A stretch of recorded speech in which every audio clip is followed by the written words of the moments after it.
Support for this podcast comes from the patrons at patreon.com/FML FPL.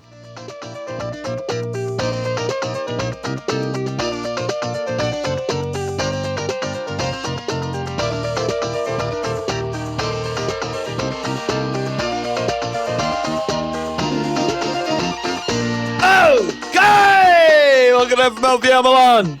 This Walsh.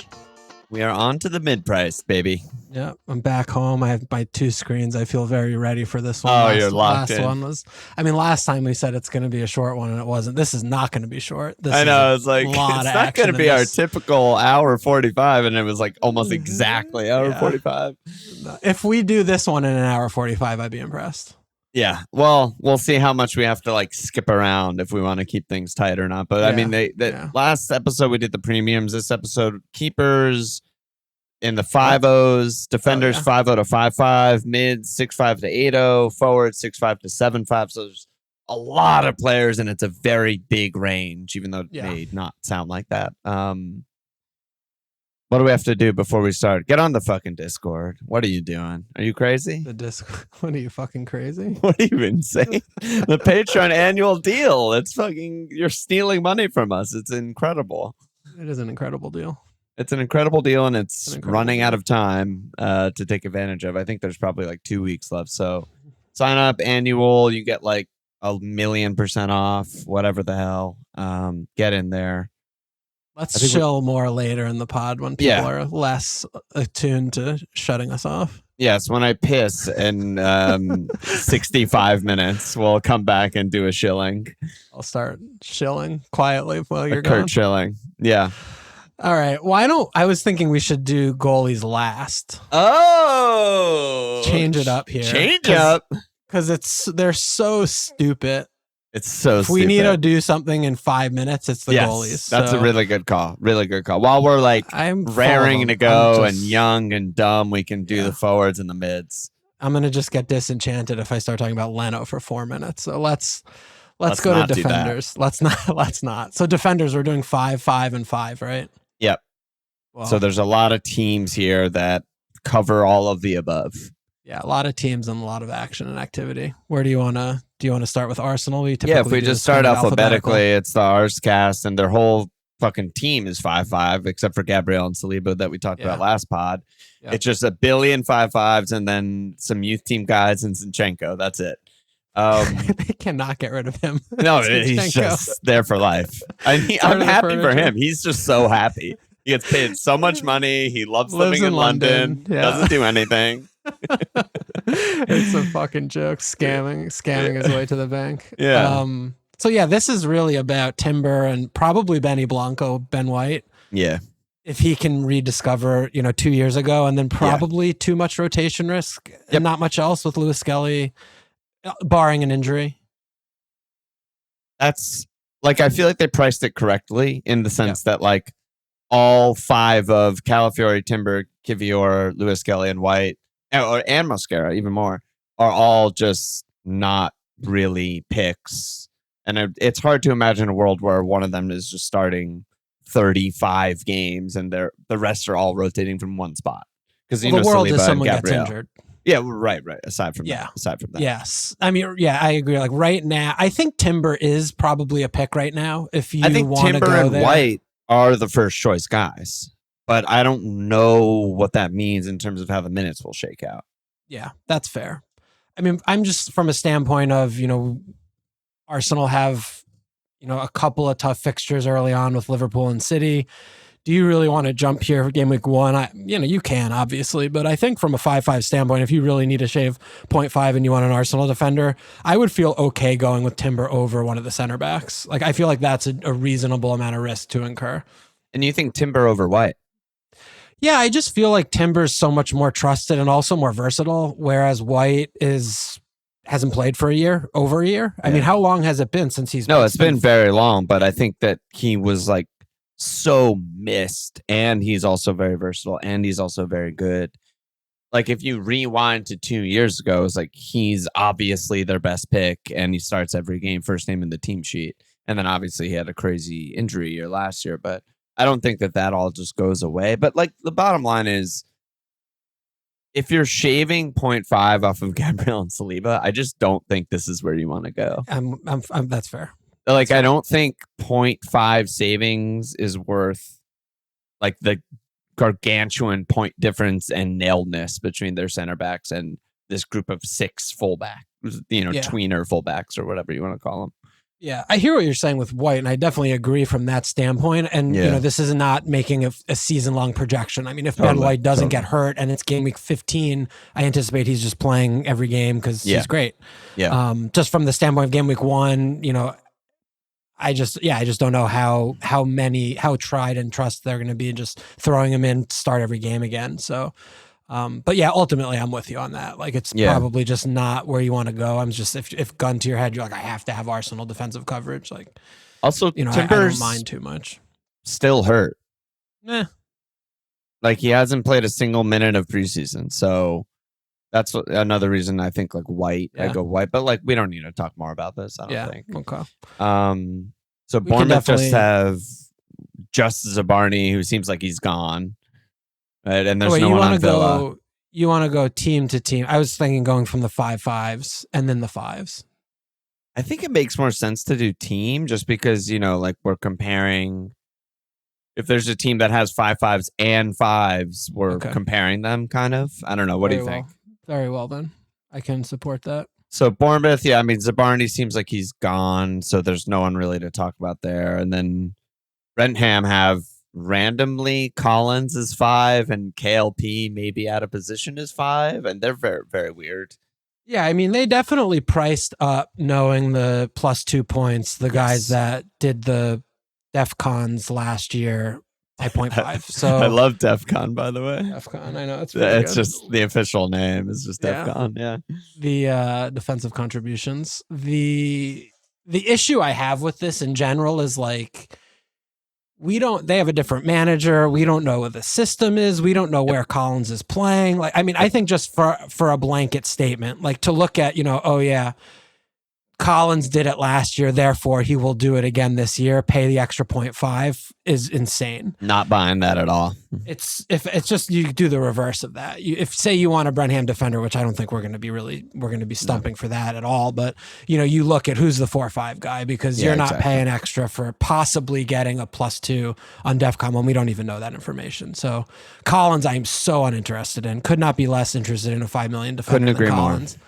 Definitely curious about KLP though, because he might be their left winger. He might be playing. There's competition for that spot, and the window is far from closed. It's August 4th right now. Yeah. There's a lot of competition for that spot, but there is the possibility that he is a 5 million out of position winger, starting winger. Yeah. I don't like him. We disagree on him. You've never liked him. I thought he improved a lot over the last maybe 18 months. Yeah, he improved from being dog shit to just being bad. I agree. He's just not it for me. However, if he's playing wing, we can revisit that later. I think, but new manager, it's tough. Like we're not spending 5 million on this. They're tough. That's just a Brentford like blanket statement at this point. It's just like. They lost, their best attacker, their best midfielder, and their manager. I'm like, what? No one knows what the hell is going on there. Yeah. So there's not that much. Also, I was thinking this is kind of a shower thought I had the other day, but I haven't looked into DEFCON points. Maybe someone else has. I'm sure someone on Discord will, send me a fucking graph about this. But I wonder if a guy like Collins, as an example, is he getting all his DEFCON points in the games where they're huge underdogs against the 10 best teams in the league? That's when he hits it. And then in the games where Brentford are the better team, quote unquote, they don't get it. Because if that's the case, it's pretty useless. I don't want to start him in any of those games anyway where they're not going to clean and they're going to just be bad. Right? So it's that's an interesting thing with the DEFCON points is when are they coming? Not just if they're coming or not coming. Yeah, we've been talking about this on Discord over the last few days a lot. Yeah. When they come and to me, it's yes, that makes sense. And also the takeaway for me is you rotating defenders is going to get you just less purchase than ever. I think because there are only 6 fixtures in the league that are easy, and those are the relegated teams.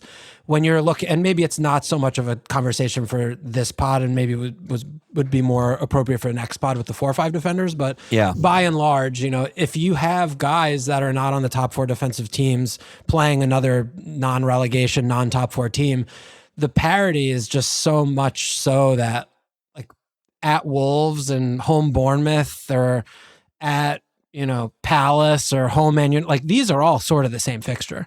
So if you're rotating, looking for the clean sheet, and then you're missing the +2 and the fixtures that are maybe a little harder, and there's a chance of a clean, like you have to kind of total up all these numbers in your head about how much more likely is this than that. Because to me, it's like if you're rotating and you're playing Burnley, you're not getting DEFCONs against Burnley. They don't leave their half. So you're looking at a 2 or a 6. That's it. And, you can spike a 10 from someone else if they get clean in DEFCON, even if the fixture is at Man United or something, right? But you're between as opposed to being between a 2 and a 6, you're between a 3 and a 10. In the bad fixture, right? Because they might get down to 1 point from goals conceded, but they're definitely hitting the DEFCON. And they might get a yellow card that might, 2 and a yellow card, the DEFCON's was 0. You're back at 2. So I just ultimately, and I've been on 4-5, 4-5, 4-5, 4-0, 4-0 defense for a long time in my Tinkers. And I just feel like that rotating, not it anymore. But we'll have to see how it shakes out. No, that's very fair. Yeah, it's interesting. Let's go to Chelsea. So they have Reece at 5-5. Then they have Chalobah, Cole, Gusto, and Hato newly added at 5. New friend. And then they also have 20 center backs at 4-5. Weird. As always, Chelsea are fucking weird. I don't think we know who's going to start every game. Reece, I don't even know, if his legs are working, if he's human, if he hurt himself in the trophy lift. Is he playing midfield? Is he playing right back? Is he winging? It doesn't matter. He won't be playing much because he never does. But I mean, do you feel comfortable like nailing down a starting center back here? I mean, I know you were talking about Fofana. Colwell. Colwell and Chalobah started most games. I mean, I think Fofana is way better than Chalobah. I don't think that's even close. That's more of a matter of his fitness, though. I think, it's Colwell here or nobody in this bracket for game week 1. He's just another one where, we're not DEFCONing. Do we want to pay extra? He's not doesn't have a lot of attacking threat. He's another 2 or 6. I mean, people last year when he was 4-5 were like not happy having him. And we were ecstatic. We were among them. I think we had him at some period, but people are waiting to get rid of him when he was 4-5 So I mean, he's still not fit, right? As far as we know. I don't know. I really don't. I take all that with a grain of salt. Fitness and I mean they haven't played since the fucking World Cup thing, so who knows? But at 5, I'm just like, and their defense improved as the season progressed last season. A lot, and there's something to be said on that. But I just am like, I don't know. I'm not in on Chelsea much. Too right now. Many guys, and Colwell played every game. I don't think he was like had a great season or anything, but he was like pretty good. And then they just spent 40 million on Hato, who plays the exact same position, because Cucurella is not losing his spot. He's not going to play left back or even compete for left back. So now all of a sudden, like his minutes are at risk. I got nothing here. Nothing here. Yeah, there's nothing. Yeah, I think Chelsea don't look good to invest in early. Yeah, Chelsea, as usual, kind of a nightmare, kind of an avoid. Palace, curious to hear your Palace thoughts here. Well, my Palace thoughts, we have fucking Europe games like game week 1. I looked at I don't want any earlier of these today. So people who don't know, in between game week 1 and game week 2, Palace have the first leg of Conference League playoff, and then in between game week 2 and 3, they have the second leg. What the fuck is that? Well, it happens every year. It's just a different team every year, I guess. So, we're supposed to play Midgetland or some other Scandinavian team of some unknown repute. But we have Munoz is 5-5, LaCroix is 5 mil, priced up for the DEFCONs because he bosses them for us, and then Mitchell and Sosa are both 5. Presuming one of them's going to be playing left wing back, and then we have 4 5s later. We could talk about that next pod, but Yeah, it's just Munoz is super interesting because he gets DEFCONs and he gets attacking returns. I think that he's not like good on DEFCON, but he's better than the average fullback. Yeah, that's what I mean. I mean, he's not a complete write-off where he's getting 5 or 6, which is, I think a little bit more typical for the wing backs, but we just have too many. I think we're going to have a really hard season this year playing 2 competitions. Yeah. I don't think that's unreasonable at all. Yeah. Like we don't have, we have depth and it's really bad. Like we have really bad backups. Yeah. We have players that are alive humans, but they're all terrible. So we're just going to be running ourselves into the ground really early. And I can also imagine a world where he's really diddling a lot with the team sheets in and around the Europe games. Cause I think he's going to be prioritizing Europe a lot.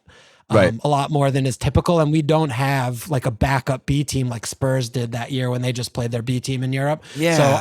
So I'm literally complete stay away on Palace. I mean, it's one of those things where it's not nice to maybe talk about or hear about, but it's like, what if you were to fucking gambling odds this or something like that? Like, what are the odds of Palace finishing top 6 and making Europa League versus winning the Conference League where they're probably the best team in the entire competition?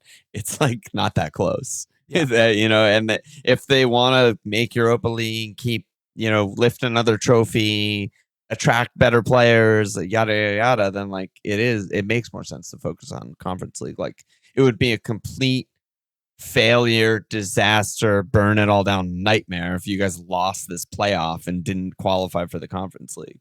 It would be like, what's the point of everything? Yeah, I mean, it's also still not as of August 4th. I think the 8th we have our appeal. Like we're still trying to get Is that real? Back into I thought it was done. Yeah. No, we still have one final roll of the dice to go back into our rightful position in Europa League. Well, fuck everyone. I mean, it's just such a nonsense that the whole thing's happening. Not you. Yeah. It's just how late this is left and how it's impacted our window is another conversation for another day. But if you're not worried about this worry that we and I am expressing, Munoz at 5.5 is still fine. Like he's just gonna get a lot of points, most likely because he plays wing basically. Yeah, he had 10 attacking. 4 goals and 6 assists is not. There's no air in that. There's no air in that. That's where he is and what he does. I mean, he did only get 7 games of DEFCON points last season out of 37 starts.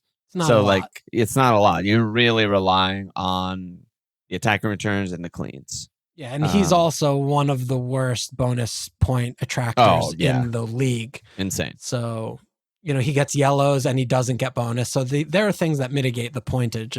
And also, I just think like from a clean perspective, just like these really early fixtures, not looking great. Not good. Especially when you mix in Europe, like it's not looking good. So it's kind of an easy avoid, I think, early doors at least. Yeah. Defense is tough. And this is for next week. So Everton, their whole team is fucking priced to the gills, but it's 5-5 for the center backs, Brandt and Tark, and then O'Brien and Michaelenko are 5.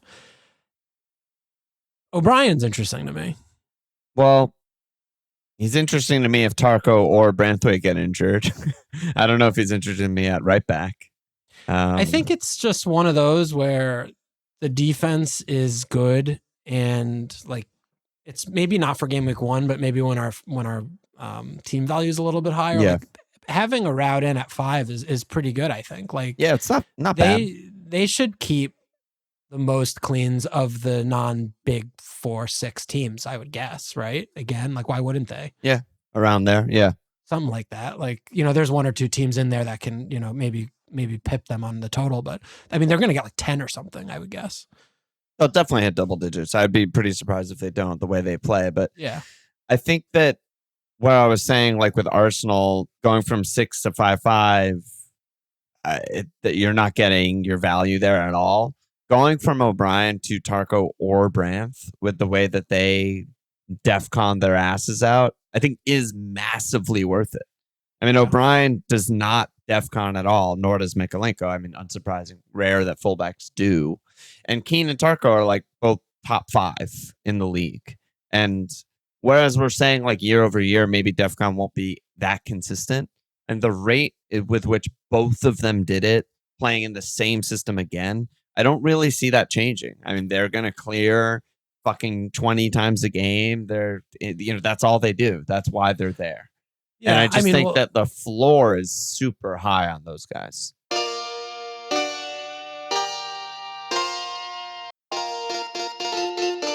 Yeah, I mean, that must be said. They played a lot of games with Deitch last year, and so that's maybe a little bit of a diddle that we don't know exactly. But they are buying actually attacking players for some reason. I mean, they're have the new stadium and they're trying to do something a little bit different. So even that, I'm a little bit cautious about. Like, oh yeah, Tarko's just gonna like shit these out of his ass and he's gonna be the best in the league again. Like, he could be.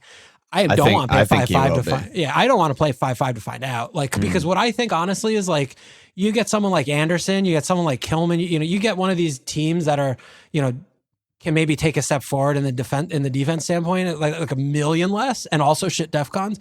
We're gonna have more than one player shitting DEFCONs. We just don't know who they are yet. Yeah. So I understand, like, or Mario, we saw that last year, and that's a lot more, probably a stronger correlation, but check this out. This is I'm just nervous about it. This is just clearances. I'm not even looking at blocks, interceptions since Moyes came in for Tarko. It's 7, 6, 13, 10, 9, 10, 3, 9, 6, 3, 11, 5, 8, 3. Like, he's hitting it in like 70% of games with just clearances. Yeah. So that's like fine. Yeah, I just think that plus 44 points he got last year is not that unreasonable. Sure, it's like the absolute upper end. I don't think anyone can get more than 50% of their games like that, maybe consistently, but 50% of the games, and I don't see them keeping less than 12 cleans, which is what they did last year. I just think like the floor for someone you start every week who's just going to get you like 170 points is like kind of insane. I mean, they're the prime team, an example that like explode in a way that other teams don't from DEFCON and NFL. Yep. Yeah. I mean, that you can definitely look at that and see it carrying over. That's certainly an option, certainly a possibility. Yeah. I'm a little more skeptical because I also am wondering too with the DEFCON how it interacts with Bones. Like, because Tarko was really bad on Bones last year. Weird, I wonder, like, where are the guys that are DEFCONing and boning? Which center backs are also hitting the pass completion percentages? Like, and we just also, we need to see which system changes, personnel changes, role changes, responsibility changes. Like, we need some information of a few games worth to kind of look at that and say, like, oh, it's the right-sided center back on this team, or it's the left center back on this team, or it's still Tarko. What we thought was correct, and at that price at 5-5, he's going to outperform Ruben Dias, who starts every game, never hits the +2, even though they're keeping 6 more cleans or something. Yeah, and those are the sort of the calls that we're going to have to make. But I still just don't want to be spending 5-5 on a defender, period. So. Yeah, I think that's fair. I think it's worth it. Like, I can talk myself into this. I just think, I just don't really see a low floor being a possibility for Tarko and Branth in a way that, like, I feel like in seasons past, pre-DEFCON, there's always some risk. Like, even if you're getting a 5-5 on City or Liverpool or Arsenal or whatever, there's always like some rotation risk or some risk that they're just going to have an off year or something like that, where the floor of Tarko just being like good on DEFCON against double-digit cleans, like, I think that those are like nailed. And that's like 160 point season or 170 point season. Well, I'm looking at, we're more at like 145, 150 range. Like, his he last got hurt. Seasons, he missed the last 5 games last year. Okay, well, the seasons before that, he got 117, 106. Last year he got 105 and a few less starts. So, you throw 40 extra points on there for DEFCONs, you're at the 150, which is great, obviously. Yeah, it's still great. Like, and that's, to me, that's the floor. And that's like pretty remarkably high floor. I think the floor is the ceiling also. He's not spiking 4 goals here in a season. Like, any center back could theoretically, but he's never been. Yeah. Like, they're not going to somehow keep 18 cleans. Well, they're not going to keep 18, but they could keep 14. And I don't think that's crazy. And he gets like a few more bones and, plays 38 games, Yeah. Also, Branth, we're not even talking about Branth, but like, he does have like more of a ceiling. He can pass. He has a little bit of goal output in his career, at least, as opposed to Tarko. And like, he's also dealing with some sort of fitness thing, but he's also very good on DEFCON, right? So I think there's also that option too. I just think he got even less bonus, but he got 3 bonus points last year. It's pretty good. Well, yeah, he didn't even play that many minutes, right? What did he play? 2,500. Still a lot, yeah. But yeah, I just think it's unattractive, and I also think it's good. Because my other Everton argument, and this might be moot when NFO are playing in Europe and they just aren't, they're just worse than NFO to me. Like, I would rather have Murillo and Milenkovic than Branthwaite and Tarko. Like, they're the same thing. That's fair. Yeah, it's fair. And NFO, I think, are just better everywhere. So, right. Yeah. Right. Yeah, Everton signed a KDH today, but other than that, signing. It's not. They're in for Dibgod. Dibgod. They got the Asnu, I guess, is Asnu in the game? Yeah, he's in 4-5 fullback. 4-5, yeah. He might supplant Michaelenko. We'll see. And then should do. Over at Fulham, they have Robinson at 5. It's tough. Like, he absolutely high rolled the assists last year. Somehow got 10. Finished really badly. It's just when everyone else is 4-5, there's not much to talk about here. Right? Not much to talk about. They also kept 5 fucking clean. So we'll save Fulham for. And they haven't bought anyone, right? Don't need to buy. Got MILF. Yeah, he needs to resharpen the same old tools that back in the shed. Literally, that's all he does. No problemo. The crumbs that fall between like your stove and your fridge, that's a MILF feast on every night. That's like a new Top Chef challenge. Make a meal out of this. And he's like, I love this. I can do love this rat droppings. Yeah. All right, Liverpool. So we've got Konate at 5-5, and then we have the perpetually injured guys. Connor Bradley at 5, and then a bunch of dog shit. And then backups. Right? Yeah. Anything? I think there's basically nothing to talk about here. I was surprised. This kind of like illustrates, I think, an example of why like DEFCON points are probably not that consistent. I was very surprised with how well Van Dijk did on them and how low Konate's on it, because he's like more action-y stuff. Go make the tackle, win the ball, clear the header kind of guy. I just feel like the ball just fell to Van Dijk. So yeah, there's a world where like Konate's hoovering up all the DEFCON or whatever, but as of now, it's just like not an option at all. None of these guys. Yeah, I was interested in Bradley from a Gameweek 1 standpoint, just because it felt like Frimpong's, but now he's like, you were, because he played a game, so he's hurt. It's just a joke, but nothing. Yeah, they're playing now. He's tragic. Yeah, it started now. Yeah. Mo scored. Good. Mo goal, like a TK assist. Nice. All right, nice one, Luxy. Nice one, Luxy. Man City. Oh my God, there's so many guys. It's their whole team. It's their whole team, yeah. Besides Gvard and Nate Nori, who we talked about last pod, it's everybody else. Everyone else. Your fucking pick. I am not interested over the course of the season in Mateus Nunes. I can see him. Disgusting to hear that out of your mouth, but I understand. Well, where you're coming obviously, from. I think he's fucking terrible. But if he plays right back, which he actually seemed to have made improvements from dog shit to bad last year, they don't have anyone else. Rico Lewis doesn't exist in my mind, and I don't know what they're doing with O'Reilly. So Kusanov played there sometimes. Yeah, it's going to be a little different with Nate Nori because they are going to be doing the back three so much. So a center back could play right back, and that's what I'm thinking. Is like maybe the angle. Like, is it Game Week 1? No, it's just a kanji. The weird thing about the Club World Cup bullshit teams is that they have like one preseason game. Yeah, I think City have one preseason game, and it's 5 days from now, and that's all we're gonna know. So they played a behind doors thing the other day. It's all bullshit. Like trying to pick the right center back who's going to be next to Gvard, which may be Ruben, maybe someone else, or picking the right back. A new deal. Yeah, I saw that. Yeah, I can't believe he's only 28. He moves like he's 208. But it's just an impossible pick, right? Like you can't go into Game Week 1 with any of these guys. I don't think. No.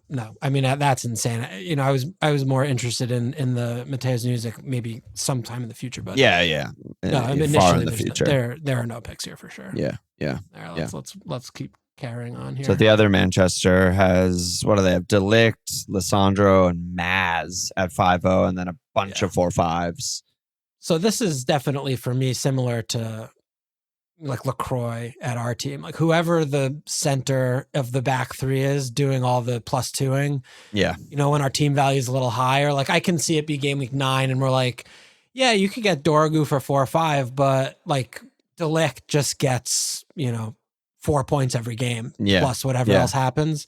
Or Slab, like I mean, Slab. I don't know who it is. I mean, I'm like more interested in Slab than these guys almost. If it's Slab or crazy, whoever it is. I mean, in my head, whoever plays in a back three, whoever is this middle center back, is the one I would want the most from the DEFCONing. And I don't know if that's correct or not. But no, I don't know either. Yeah, I mean, I've never look, we've never tracked DEFCONs in our lives watching this game, so we don't have this is all like theory crafting. It's very, very theory crafting. And I think people wrongfully are just looking at last season as like a fucking scroll to guide their lives by, like it's and like tabula, whatever. But there's like new managers, new tactics, new players. Like there's so many moving parts here to try and nail down who's going to be good on DEFCON, and we don't even know who's going to start for this team. So, I don't know what we're talking about here. There's not much to talk about. No, and Lissandro's still hurt, I guess. So. Probably is Delict and Slab and Maz, or Euro maybe? Euro. Yeah. Whatever. But no, the 5 million guys, when there are 4 or 5 guys, not too interesting there. Also, like, is there any reason their defense should improve? Like, I can't name one. Yeah, I mean, I think you and I, this is going to probably be a theme of the season. It seems like we're very diametrically opposed on Man United. But why would their defense improve? Because they're playing 1 game a week. They're training. He's got some new players in. I just think that the whole team is going to improve comprehensively. Because of all of these things. Yeah. Okay. I think that. I still just think they play, they play 38 games a year with this squad. Like they're top 10. I mean, they're going to be, they're not priced, like 9th-ish. They're not priced what they are priced. Like they're not going to be performing what they're priced is what I feel. Right. So they're priced like they finished 17th last year, which they did. But like all the underlying numbers are basically saying they should have been like 7th or 8th or 9th or 10th. And so there should be value here, but like all of their guys and purchases are, attackers basically. Yeah. I just don't know if I'm relying. I mean, it's obviously possible. Like Euro could take a huge step forward, and Shaw could stay fit for a random month here or there. Like Dorgu could be good, or Ahmad could be, take a step forward at right wing back or something. But defensively, I'm just not that interested. Yeah. I mean, I just feel like it's more, defending from the front, right? We always hear that, like managers say things like that, start from the front, the back, like every unit is better, even if it's like Ugarte or Case, or, I mean, they're not playing, they're chilling, right? They're playing once a week, 70 minutes, like give me a high intensity 70 minute. I mean, it's not like Ugarte was some 5 million, and like everyone in Discord was saying he was drunk yesterday playing in the preseason game, which maybe he was. The problem is, he was like good prospect. He's just not been a good player at all. No, totally. But like even with Case or Menu, like, if he's going to play Bruno back more, they push the back three up higher. I just feel like it's going to be okay, and they're going to keep cleans, and I just think that they're going to improve. So, but the 5 million bracket, those is not interesting. Yeah. Newcastle is a bit interesting. A lot of guys. Hall 5-5, Shaw 5-5, which is interesting. Botman, Byrne, Livra, and randomly Trips are all 5. Yep. Is this just another situation where why the hell am I paying an extra 0.5? Because I think it is. Yeah. Vibes are so bad in Newcastle right now. It's hard to even overstate such a point, right? And I mean, Edward running both the team and the football operation, it's just it doesn't seem like disaster. A good combo. It's not working. It's not going well. So this is another team that I'm like, no thanks. Like they have bad fixtures to start, and I have no idea what they're doing, and they have fuck all, and they can't seem to buy anyone because no one wants to go there, and they're in PSR hell. Like it's a mess. Elanga wants to go there. Yeah, I mean, they got and Rammers wants to go there. Rammers will go fucking anywhere. He's a disaster. What a fucking signing that was. That's ridiculous. But I just like no, thank you. And last time they played in Champions League, they were the worst team in the world, right? Yeah. I mean, he could do nothing worse. They took a huge step backwards. Yeah, and it's just like, this is like a recurring theme in the defenders, I think. But like, it's just like, Shar sometimes scores a fucking thunder cunt, but is that worth like 0.5 more than Burn, who just hoovers up all the DC? Like, no, it just there's no chance that I would ever pay that. So It's bad. Until I'm proven wrong, it's just I'm not interested at all. Yeah. Let's see. There's actually not that many teams left because not that many 5 and 5-5. So we're chopping through this. Yeah, we're chopping and changing. Forest, NFL is a big one to talk about. Again, their whole back line, right? So Milenkovic and Murillo both 5-5. Ana right back 5. Nico Williams 5. Maybe they'll go to a back 3. Maybe a 4-5 will emerge, but I don't know what they're up to. You like Murillo? Well, he's, we're talking about Tarko before. He's same very thing, similar. With maybe a little bit more bonus pointage. I mean, he had 18 last year because he hits the passing, and he does, he does more of the things. So, if you're telling me you we're looking for a 5-5 on a non, Liverpool, blah blah blah, Maria's the top of the list for me. Yeah. I am concerned about them regressing back to where they should be, which is not what they did last year. Right. And playing Thursdays is going to have a really big impact on this team, I think. Look, Nuno has had experience doing so before. And, they have, they I'm sure are going to be doing more business before the window closes. They've been relatively quiet, but they do have among the best fixtures in the league, opening. They have home Brenham, at Palace, home Western, at Arsenal, at Burnley, home Sunderland for 6. So, and then that takes us into October where, it starts getting more difficult and, Europe maybe starts picking up a little bit. So from the standpoint of if you're looking for someone relatively stable and in air quotes safe and isn't a 4-5 shitter, I think NFO is a pretty good place to look. Right? I'm with you there. Yeah. I think that also we always talk about fixtures as this sort of almost binary. Is it good? Is it bad? But obviously there's better times to play teams and worse times to play teams, right? Also. And home Brentford game week 1, when they're a mess and their managers never managed a game before and they haven't bought any players yet. And away Palace, in between their legs of their conference league. Those are literally the best 2 times of the season to play both teams. And you're looking at also the fullbacks, Nico was not a 0 in DEFCON, which is also rare in the sort of Munoz way of a fullback that also gets some DEFCON and does some attacking. And yeah, I could even see a team, I can imagine a team that just has 2 NFO starting and they're going to wild card in 4 and they're chilling. And it's great. I think it's great. I think tripling on NFO defense game week 1 with the 3-5 million guys is totally reasonable. Totally reasonable. Yep. That's the kind of thing you can just jam them in, sell Zane and Nico, put one other fucking guy, and just say I'm not wild carding before game week 7. 4. Well, I was just saying, in 4 when they're away Arsenal, maybe that's when you wildcard or something. I think you have to go to the Burnley and Sunderland games. You can't do this. They're too good. Free hit. They're just free hit in 4. Fine, free hit out of it. Who cares? They have 2 of them anyway. But that's the other thing that is attractive to me about a team like NFO 2, and you're going to be DEFCONing in the ad Arsenal. It's not 0% that they clean that game. Arsenal have struggled to break low blocks down for years. Yep. So even those games, it's why would we rotate? They cleaned Arsenal last year, one of the games. That's what I'm saying. You're never rotating this play. You're not. I would never want to bench, Nico when they're playing Arsenal. It's he could just get 4. Okay, they could do, and you're spending money on the bench. It just is not a good proposition. But but going back to the NFO defense, Everton are a little bit there with the fixtures. I think they're not as good. Not as good, but good. They're good. But they also have had a reasonable amount of turnover in the squad. I feel like Everton, another place where I'm a little bit concerned about vibes at Everton. Okay. Moyes, the I'm attacking. surprised to hear that. I feel like they're mostly new happy. Stadium, I don't know. It's just the striker, the couple new midfielders coming in that might change. I don't know. I feel like it's going to be a little bit, I don't know. There's always something going on. But you can't underestimate the vibes of getting rid of DCL. I mean, that must just be an insane vibes boost. That's like putting milk in your cereal. Finally gone. They don't have to look at fashion magazines in the dressing room anymore. It must just be the best feeling ever. Yeah, they could just chav lad it up as they are used to doing, without having to worry about like offending DCL or something. Unbelievable.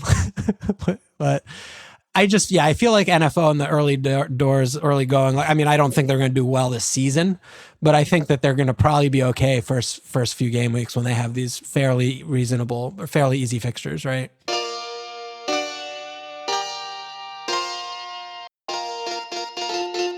Yeah, I mean, they got fucking 3-0 by Arsenal in the away fixture last year, but it is funny to just look at the 0-0 when they managed to clean Arsenal and just be like, all right, Nico, what did he get? 7 clearances, 3 interceptions. Ding. Milenkovic, 6 clearances, 2 interceptions, 1 block, 1 off.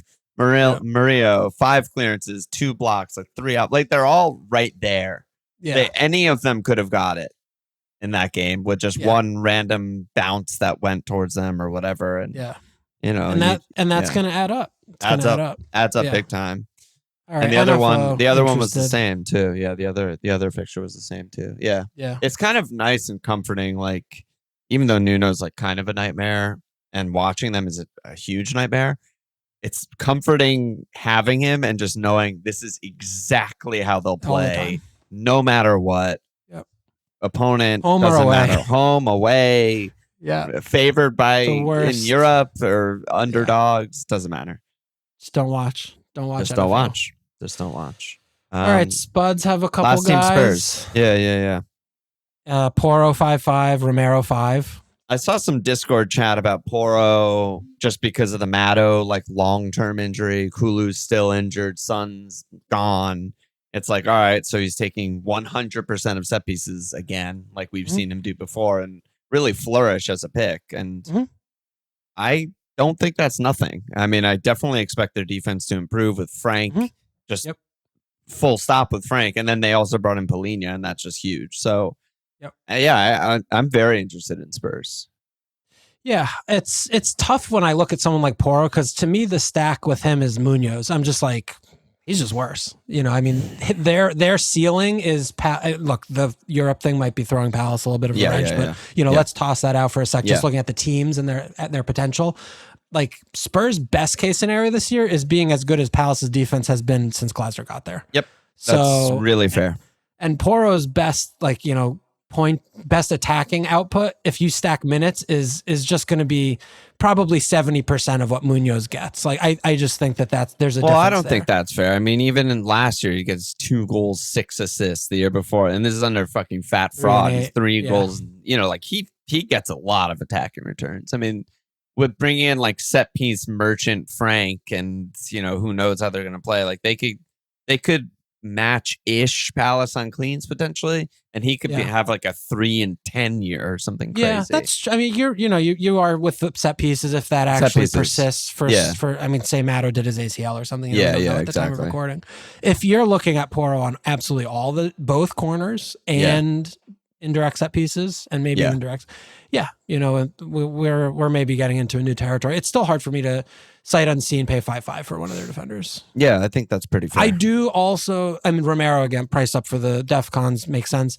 Polina, huge signing for them to me. Like, I mean, I don't know if he forgot how to play over the course of the year. Huge signing. Huge. I mean, the defense standpoint skyrockets from having him in front. Like, he's an actual world-class player at a position where they've had absolute dog shit for years. Yeah, I mean, don't get me wrong. He can't fucking pass. There's a lot of things he can't do. But is he going to foul the shit of kill everyone and win the ball relentlessly? Like, he's doing that, every single time. And then there's VDV, who's 4-5. I mean, we'll talk about him more next episode. But like, it is kind of, I don't know.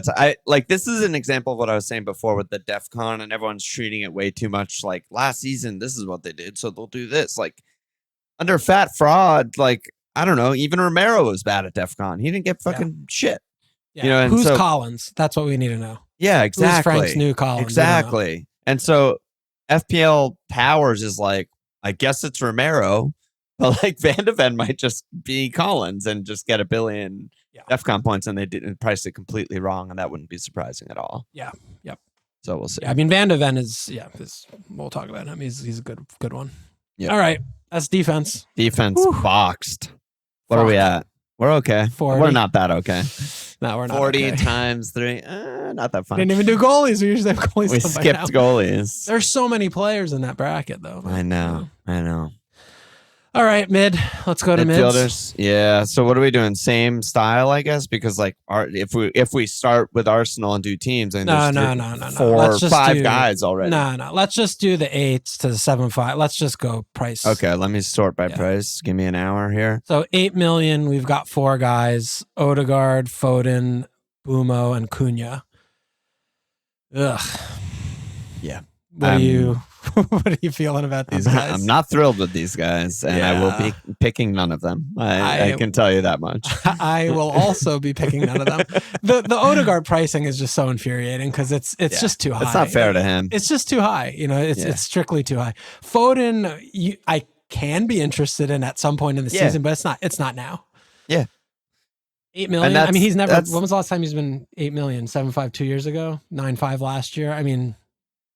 I can say the same for Odegaard, right? Like you can tell the story of like, oh, like Zubamendi's doing all the progressive passing and Odegaard's playing further forward and he's getting in the box and doing that, but like not going to be there game week 1. If that starts happening, that's something we'll adjust to. He's not priced to start with, I don't think.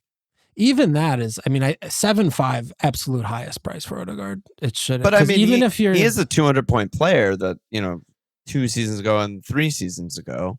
We know it's there. Similar to Foden, to be honest. We know it's there. Everything needs to line up right. Yeah. And right now it isn't. So yeah, that's true. That's true with Odegaard. Yeah. Foden though is gonna at some point raise his hand because he's not gonna do this again. It can't possibly be. It can't happen to me. It just can't. He's gonna raise his hand and his hand's going to be a trap and we're going to step in it. I mean, I think that's what we're talking about. Yeah, well, I'm just prepping for it. Yeah. Okay. Yeah, as long as you know, I just want you to know that what you're doing here. So, 7.5s. There's cannot quit Foden. I know. 7.5s. There's MGW at Forest, Gordon at Newcastle, Gakpo on Liverpool, Eze at Palace. Yeah. I mean, Eze is obviously a pick in air quotes. He's 7.5. He's most likely has pens, even though he misses them on occasion. And he finished the season well. Talisman doesn't seem to be going anywhere. It seems like that's just died completely. I think that market just like dried up really fast. Dried up. The 1 or 2 teams that possibly could have afforded him just passed. So I'm still worried about the Europe stuff. Yeah. It might be overthonking a little bit because, Eze is just usually really steady when he's fit, and he's fit now. And, I haven't seen him in very many teams. I think probably our opening fixture run is putting a lot of people off. We have, tough ones to start off with, but assuming the window shuts and he stays, he's probably going to get, 175 points or some shit, right? Like he's good. Yeah. I mean, he will end the season with a good total. When are the points coming? Couldn't tell you. I had him in 8 times last year and it was bad every time. And every time I didn't have him, he was great. He is always a fitness concern. And like you said, he's fit now, but like imagining him play twice a week is something that is not scary. That comforting. He just gets fouled so much, and he doesn't know. Fouled so much. He doesn't know how to take a foul like Saka. He gets hurt when he gets fucking kicked. So So I don't love that. Yeah. Gakpo, why don't you take us off on Gakpo? I mean, Gakpo. I mean, there's saga, right? We're recording on Monday, August 4th at 4 p.m. Eastern time, US, but like. Isak might be in the team tomorrow, and I don't fucking know what's happening. Like, I genuinely, like, the fact that we're even going for Isak, I'm like, what? How is this team going to set up? I have absolutely no idea. But right now, as of now, he is 1,000,000% nailed to start at left wing. And for 7.5, that's just really good. I mean, he is double-digit goal kind of guy who just cuts in at will, shoots at will. Insane pick. Yeah, just like incredible a ridiculously good pick as of now.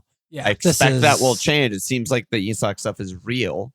Yeah, I mean, this is not a season-long hold type pick right now. Unbelievable pick. And well, things if they could change. There's a world where the Isak thing just completely falls through. Like Caicedo or fucking Jude or whatever, and Liverpool just walk away and are like, we're not paying that price. And then he might be a season-long pick. Like, he might just be the left winger. Well, they wouldn't. I would be very surprised if they walk away from Isak and don't bring in another. I wouldn't be surprised at all. They've done that. They've done that every year. They do that every year. And they keep Darloose? Yeah, keep Darwin. He'll be a backup for Ekitike. Gakpo's starting left winger. His backup will be like Ngamoa / Harvey. He'll play some minutes. Yeah. And that's just the team. There's a world with all of that aside. Gakpo right now looks really good to start the season. Good. 7-5. Really we always lament his getting subbed on around 70, which seems to happen often, but not all the time. But for an initial standpoint, like Ekitike just got through the door, doesn't know what the fuck's going on. Young, he should raw, be, like he, in terms of Mo, it's Mo and Gakpo, and then nobody else who has any idea what's going on. So, I could imagine where he's leaning on Gakpo a little bit more heavily for minutes, and then he will as the season progresses initially. Yep. The one thing with him is a little bit difficult is the fixtures are very aggravating, where it's at Newcastle, home Arsenal 2 and 3. Like that is very irritating because those are both going to be very, very tough games. And then there's international break, and then, it's game week 4, it's just really far away. So, as much as I like Gakpo, it's almost like those two. I'm just like, well, maybe it's just like fucking wait till game week 4 to see like what's really going on before, because it puts so much stress on the Bournemouth game. It does. Like if he doesn't get points in the Bournemouth game, you're going to be looking at him after first 3 game weeks, probably like, oh, like this is not. This is why I'm off to a bad start. As I started with Gakpo. Like that's I just think that one of the mistakes, and I've been getting like worse at this as I've been playing more FPL as opposed to better. It's just like focusing too much on fixtures. I think I literally just give too much stock. I mean, that's why I got rid of Mo last year, right? Like, it's why I make a lot of bad decisions all the time. And like, yes, I wish they were better. Like, if they were better, he'd be 60% owned right now because everyone's like, oh my God, he could brace in any of these games. And also, Liverpool are the best team in the league and score the most goals. And like, I just don't care. He scored against Arsenal last year. He's scored against City. He scored, like he scores all the fucking time. That's what he does. That's why he's good, right? Like he scored 10 goals in under 2,000 minutes. So I'm just like, whatever. I don't care. Yeah. Yeah. And I think with Diaz gone, he could be having a little bit more responsibility on his shoulders. You could really see him taking a step forward. He's gotten even better. Last year, it was like, it wasn't, saying middle of the year, I think is even wrong. I think it was like before December. He just started starting basically every game. Yeah. Like once Slot decided he was basically out on Darwin and it was either going to be Jota or Diaz up top, Gakpo started. I would guess like 80% of the games. Like, and he got subbed early a lot and whatever, but he scores a lot of goals. He scores a lot of goals. And cold, but it's 7-5 reclassified. It's probably going to be good for him. He's going to start chipping with some clean points and shit like that. So really interested and really into Gakpo for sure. Yeah. I think he's a really, really good pick. Yeah, same. And he's been in and out of my tinkers. It's been one that's been really hard to afford when I'm trying to put in my Mo. He's like a tweener price. These mid-price guys are like, well, I just want to go up to an 8.5 or a 9, or should I just save and get a 5.5 and upgrade somewhere else? Is like always the decision to be made there. Yeah, well, with my Mo and Holland teams, my biggest concern is like, if I go for an expensive third guy, then I'm going pretty on pretty cheap players versus like if I don't, I can kind of jam some more of the 7.5 type guys in the team. Yeah. Sort of like round it out rather than have that third like Bruno or Saka type. Yeah. And like, I'm not sure which of those buckets is better, but it's one. We haven't even talked about this at the top. We could have mentioned it, but like we have this pod. Next Monday or ish, we're going to do the budget picks pod. Then on Thursday, the 14th, we're going to do our game week 1 pod. And then the fucking season starts. Like the season is fucking here. It starts in 11 days from right now. And we've barely even been talking about like our teams, our tinkers and questions and all that shit. I'll be like shoved to the game week pod. But this compressed preseason is just like really intense. It's like we got to make our fucking teams. Yep. Yeah. So, and what were the other 7.5s? His hair. Oh Gordon. Yeah, Gordon and MGW. MGW we can fucking forget about. We don't have to talk about him. Yeah, I mean, we didn't really mention Buma and Cunha. We literally didn't talk about. I don't think we need to talk about them. They're just not picks at all. But Gordon, there definitely is a world where he's a pick. I mean, I've been thinking about him a lot lately. Like thinking back to last year, Gameweek 1, he was in every. He was like 50% owned. He was in every single team had a triple Newcastle. Yeah, they had a couple good fixtures early on. Yeah. I think it was a little bit fixture fuel, but I mean, he was that regarded as that highly, and he had obviously we all know a very, very shitty ass season last year. But you know, I still really rate him. I like him a lot. Yeah, I mean, it was Isak, Gordon. I know for sure were template, and I'm pretty sure other people had like other picks.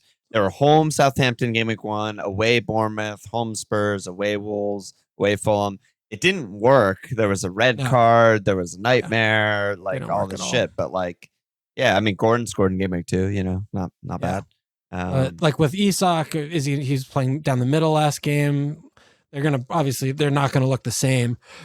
Not a good game week 1 go probably with a couple of the tough fixtures. They start with Liverpool and Villa, but someone to keep in mind. Don't forget about Gordon. Is all I say about him. There's so much movement with Newcastle too. I mean, so much like unrest with the whole Isak thing is like, it seems like he's probably going to go. And if we make that assumption, it seems like they'll probably buy.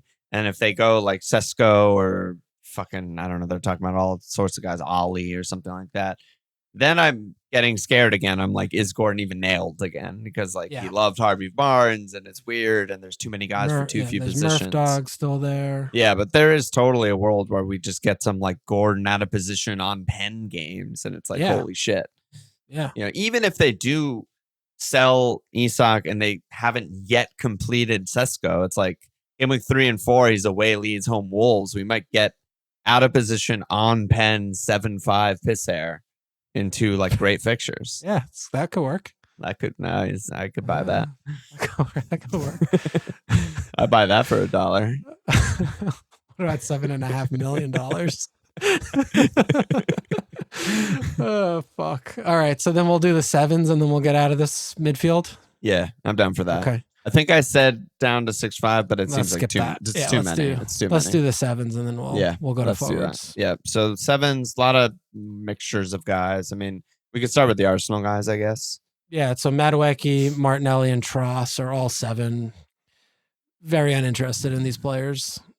Tross is worthless. I don't know why he's still there. They probably can't find anyone. They're trying to sell him, I'm pretty sure. I mean, is there a worse club at selling players than Arsenal? It just seems like they have that, I don't know, a little bit of Manchester United DNA where they're like, come here, we'll pay you $200,000 a week, even if you're bad. And then they can't sell them because they're paying them $200,000 a week. Yeah. But yeah, I mean, I like Madueke for them. I think that's like a smart, good signing, and he's young, and I think he's way better than Martinelli. But I don't know who's going to start. I don't know what to make of that. So yeah, I'm not looking there. Yeah, I mean, there could be a time where Madueke's an interesting pick. Like he should play. He should start. I mean, I don't think they're buying him for depth, but yeah, what's the output going to look like? Is he really a pit? You know, that's up in the air. I mean, everything I've read about Gyökeres, assuming he's just starting right away, which I also don't even know is true. I mean, Kai's still there and fit. Very capable. But like everything I've read of him is like he is kind of like prime Gabby Jesus in the sense that like he will go wide all the time. And like him drifting to the left and Madueke coming inside. And like, sure, I can dream on that and be like, yeah, Madueke is going to have a breakout year, but not buying it game week 1. Yeah. Rodgers is an interesting one. I've had a really hard time trying to get my head around him. So he jacked up to 7 million.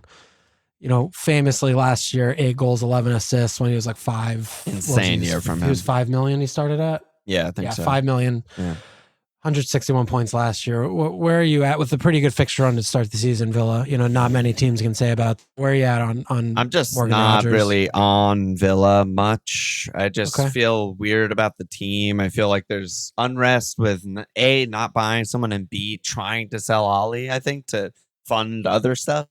I just feel like there's some unrest there. And Rodgers, like, he obviously deserves the price hike, but like I think a lot of those assists were kind of like fluky, and even some of his goals were a little fluky. I'm just like, is is there a world where he turns 160 points into 200 points? Like, I don't really think he's that kind of player. Maybe later. He's young. I didn't really see that much. He barely shoots. He honestly barely creates. I'm just not there. Yeah, I mean that's fair. Maybe that's I'm underrating him. Yeah, I mean that's definitely the glass half full outlook. I'm a little bit more bullish on him just from the standpoint of like he really young, never played in the Prem before, and was their best player almost every game. Yeah. So I don't know what his limit is. Like you could tell me, he worked on this offseason. He just thought like, he's not just progressive carrying anymore, and he's playing this, or Ebenings is doing this with him now, or he's doing that with him now. And,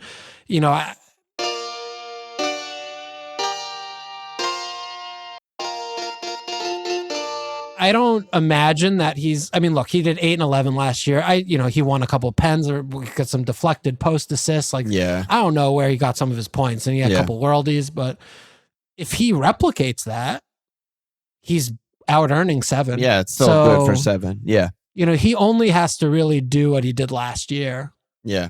Within reason, to earn the price. So I don't mind him from a game week 1 where, you look at the fixtures like, I could start with him. It's a known quantity. They haven't done anything, and there's nothing's changed here. Yeah. Really. So, I think I'm okay with it from there. From that. I'm hearing that like voice in the back of my head that's like, people don't usually have the best year of their career in back-to-back years.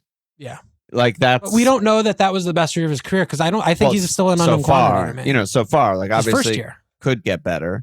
But I hear you. I mean, it feels sort of safe. I think Emery is playing a large part of my pessimism too, where it's just like, he could get better, but like also will Emery let them attack more and score more?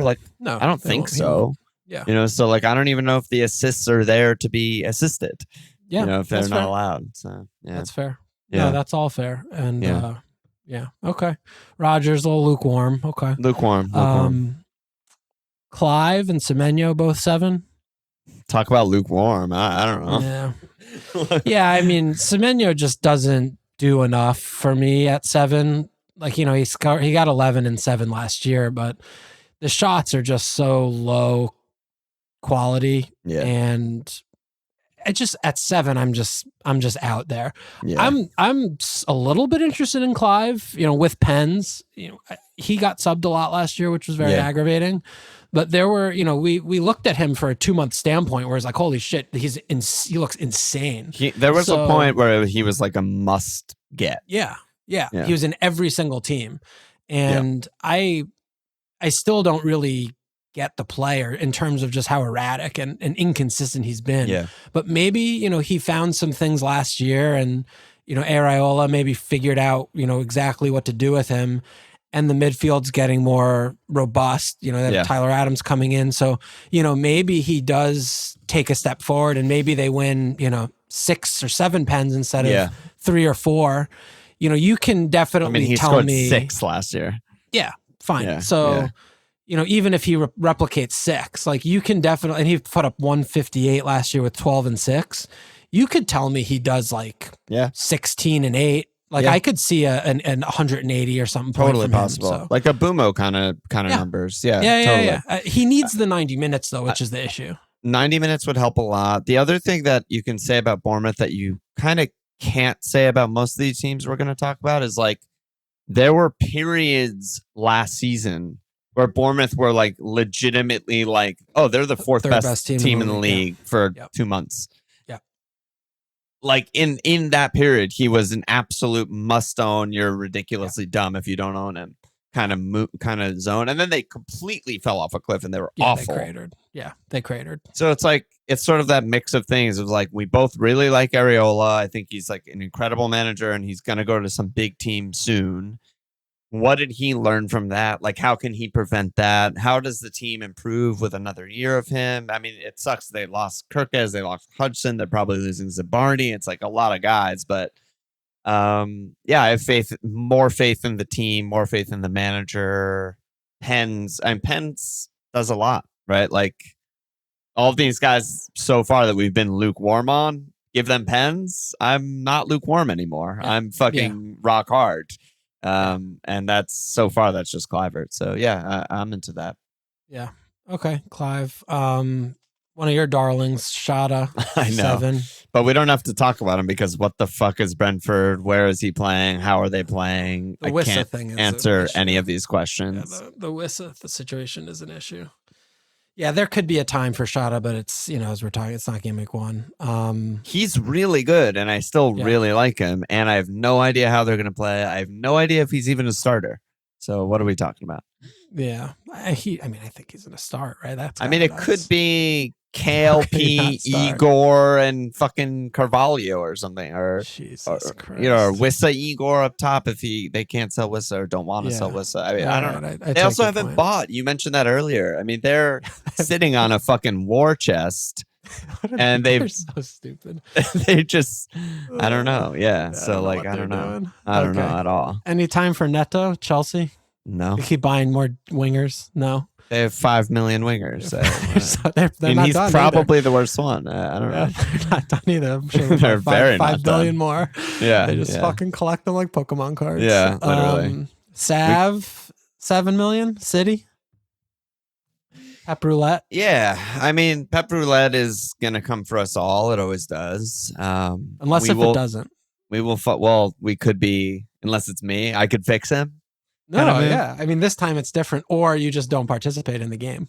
Well, that's the way to truly win. The only way to win. It's like war games, right? The only way to win is to not play. Yeah.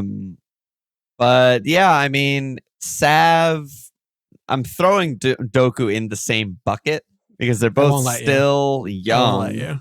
They're young and not that good. No. But maybe they'll get good. Sav is good. Doku is not that good. I think they're very similar. They have some similarities, but one major difference is Doku is fucking dog shit, and Sav is somewhat decent and has some output. Yeah, he had 1 goal. Not bad. Well, he had a lot of those assists, were pen wins. He had 8 assists in real life. Great. How many pens is Doku? And he just dribbles out of bounds instead. Yeah. At least Sav knows how to act. He has 6 real assists. Yeah, Sav knows how to act. He's fucking South American. But Doku had 3 goals. Sav they never scored 3 goals in his life. I don't want to get sucked into this. No, I know. But they're similar. They're similarly frustrating and inconsistent and young. I have time for arguments that this will be the year that they improve. I need to see it before I believe it. It's just such a disaster with the amount of players that City have in their squad. Honestly, I think if we can hold each other to account, unprecedented. It's unprecedented. If we can hold each other to account to just no matter how good the next 3 fixtures in 4 are, never buy a City midfielder. We will be in good shape. We will be in great shape. We need to do that. I don't give a fuck if there's a double game week. I don't care what's triple happening. Game week. I don't care. it's Holland. Maybe a defender and nobody else. Pep has famously always wanted a small squad. And now he has 18 players that could play 4 different positions. I'm not even exaggerating. Bob Benning. Yeah, they have too many guys. Okay. They have way too many guys. So, pass. Hard pass. People, we'll talk about Rodri next episode. But some people are talking about Rodri. Yeah, we'll talk next episode. Yeah. All right. Alonga, Alonga, what are we doing? 7. That is the most Eddie. If you want proof that Eddie is running the show, Eddie is just Al Davis. He just wants fucking 40 times. Straight line, guys. Straight line speed, baby. Yeah.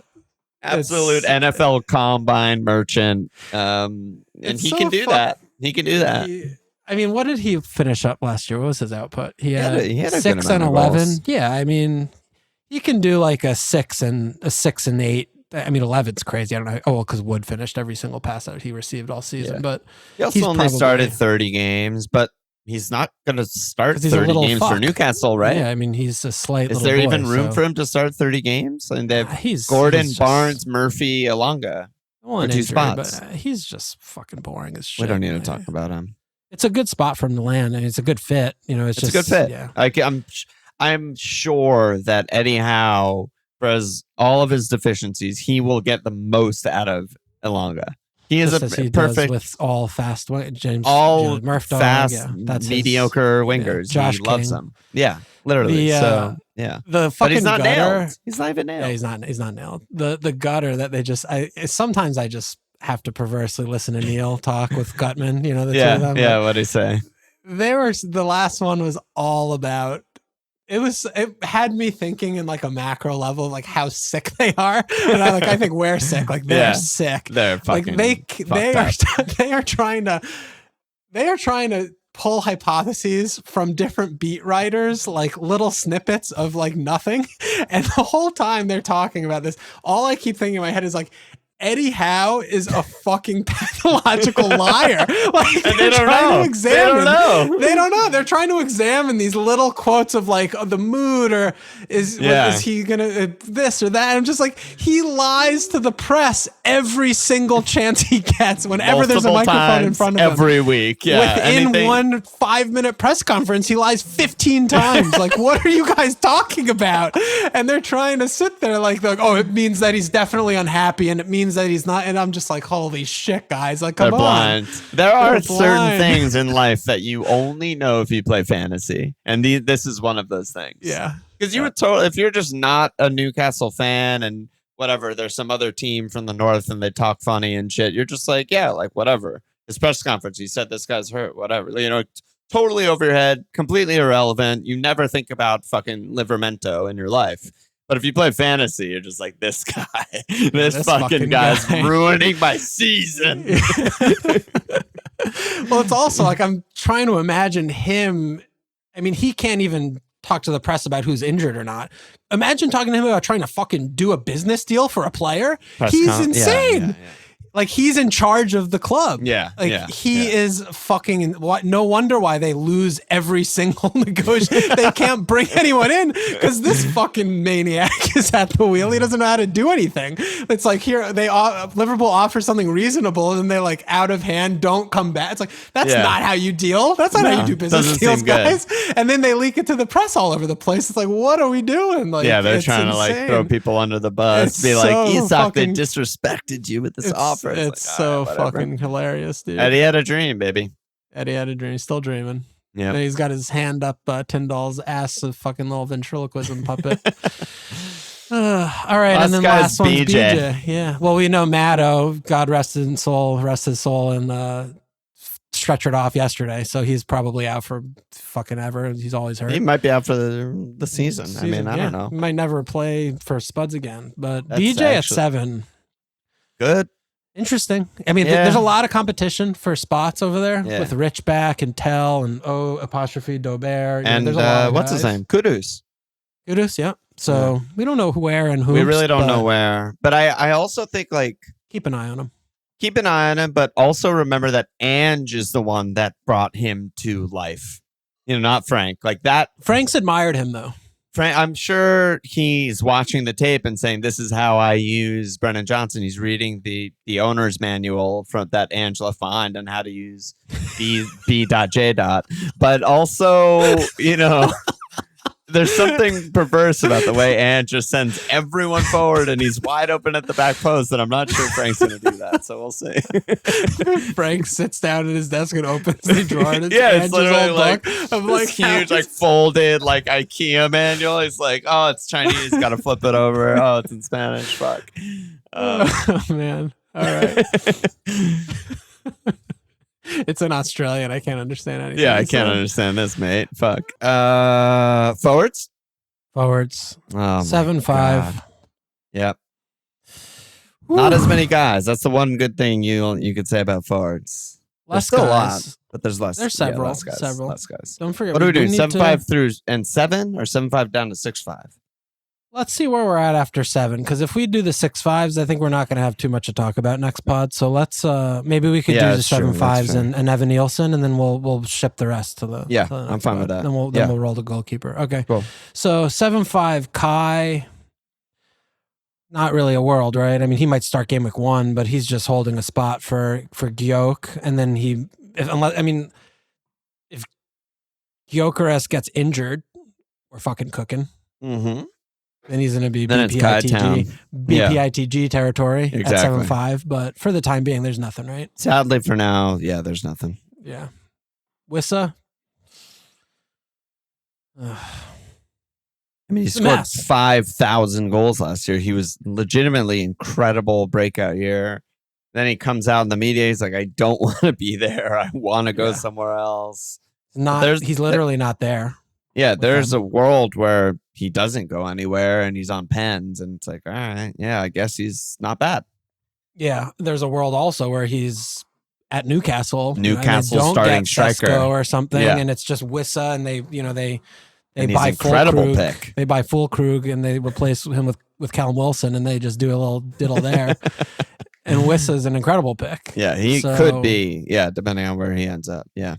I mean, to me, it's like I want him to go fuckland so that we can see if Thiago's a pick. Yeah, you like Igor. I like Igor. I like the beard. Don't know much else about him. But no one does. I like the beard in classic Brenham style. No one knows anything about it. Yeah, I like the price, 6M, and the beard. So, but look, if Wissa just tail between his legs, walks back over to Brenham and just goes back up top and takes pens over. Fucking amazing pick. I think that they're going to struggle initially, but I also don't think there's some they're going to be like dog shit. They have I think there's a chance they get dragged into it, but that doesn't mean that Wissa's a bad pick. Like their defense is weird, their midfield's weird. Like I don't know, but they're very weird. But odds are the new manager who's never managed in his fucking life is going to try and emulate what they were doing last year, what Frank has taught him over this time there. So. Yeah, he should still just the be book good. Frank left behind for the Andrews, owner's manual. That is in the same language, like they co-wrote it. Yeah, so he knows that fucking book. Danish.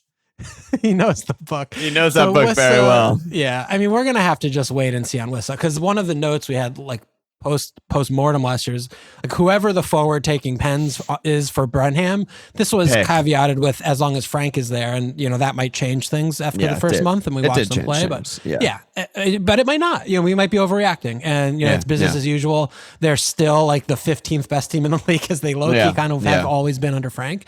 With that 7.5, there's certainly a world where he emerges. Yeah, it's one of those not now. Extremely difficult situations where we have to decide. Like if you're considering a Brenham player game week 1 or even a Spurs player, you have to make the distinction of, do you think Frank is a good hire for Spurs and will make them better? Because if the answer is yes, then you should expect Brenham to get worse. Or do you think Frank is just there and is just going to be like league average, get league average amount out of their talent, and it wasn't really his special sauce at Brenham, it's just more the organization, then like we should all have Wissa because he's amazing, right? Yeah. So it's like one or the other is probably true. Yeah, that's fair. Or most likely somewhere in the middle. Somewhere in the middle, as usual. Ladro, what the hell? Vomit. Yeah. I mean, he's really good at football. I can't imagine any universe. Maybe the actual universe would have to be Cold Palmer getting fucking dead injured. So he's on pens. And has more on his shoulders. But like, it's hard to imagine Palmer ever getting too? injured and do anything. Delap's just making up numbers, I think. He's young, and they have a lot of games. They have so many players. Yeah, I guess they have a lot of games. They just fucking collect players, dude. They give them to the bald guy. They're used to having so many players. And there's definitely a world where Ladro's just good. Not a pick. Why not? How could he be a pick without pens? Not? I mean, he wasn't on Brighton, but like Chelsea are much better, and maybe he'll just fit really well, and maybe Gittins is good, and the minutes. I just he would have to prove that he's the nailed starting every game, which we don't know, and we need to see things. We need to see things, but like I don't think it's impossible. It's hard for me to imagine. We'll put it that way. And look, I fucking love him. I've always loved him since he was at Watford. Since the first game I saw him play. Yeah. I just at 7.5, it's really hard for me to see and make that case. Mateta is interesting though. He's just always underpriced for how good he is. He's so good. Yeah. He's so good, and he's been banging him in, and doesn't have to go to the Olympics to win the Olympics this year for his. Oh my stupid, God! Everyone country forgot like about he did that. last year. I never forget. I didn't forget. He's actually has a regular off season, regular preseason, and it's again like we're playing 4 games in the first 2 game weeks, and Yes. the only games that matter are the ones that aren't in the Premier League. Hate to see that. Yeah, like my heart is always on Mateta, but my head is like, this is not a smart thing. This is not a good idea. It's always the problem when there's a team as steady as Palace too, and it's like obviously they're not even going to be within a percentage point of relegation. So does fucking Necktie start game week 1 and 2, and Mateta and Eze and the boys go for Conference League? Like, I don't think that's stupid though, and that would obviously suck. How do I watch the Conference League? I'm gonna have to fucking figure some shit out. I think it's on Paramount, maybe. Okay, I hope so, because I've never watched a game in the Conference League. And that's about to change dramatically. Hey, I'm not 100% sure it's real. We'll find out when we put on your first game. Westerners, I need to talk to Jack Lad. Yeah, Jack will set me straight. He'll know. He'll send me exactly how to do it. Wood. Oh, big talk here. What are we doing?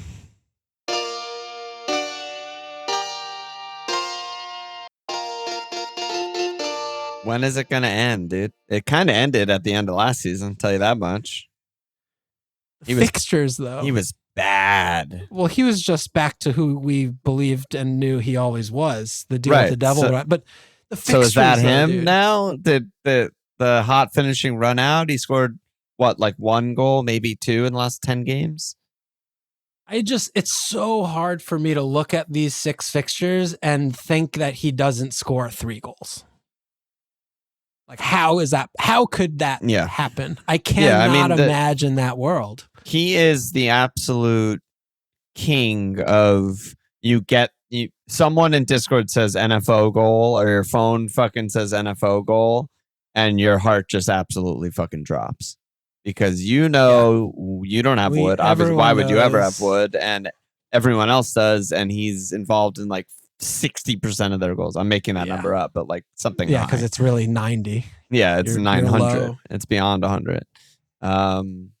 Yeah, I mean, I hear that. I totally hear that. They have no competition. They're not buying anyone. They're seemingly barely selling anyone other than they have Taiwo.